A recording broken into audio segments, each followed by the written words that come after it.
AA itself did emphasize its voluntarism initially. It was very much something that you chose to do and you selected to do. Although even early on there were interventions and people were encouraged to join it.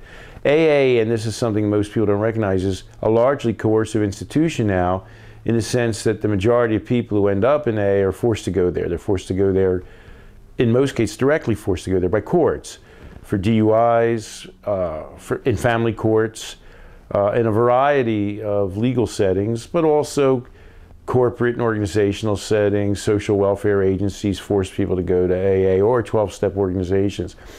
It's remarkable the extent to which AA is a coercive apparatus now. Occasionally some members of AA bemoan that and say, you know, how can we be expected to deal well with people when they're being forced into this situation? But on the other hand, of course, they welcome the large numbers of people that show up at their door. They're not going to turn them down. And certainly that's true of private treatment centers. They're happy that people are coerced into them. The second aspect of coercion is not a good dynamic for psychological change. It's very explosive. Some people will respond as intended and will change in the hoped for direction.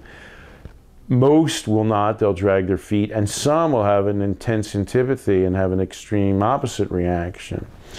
It's well documented in psychological and group research that occurs.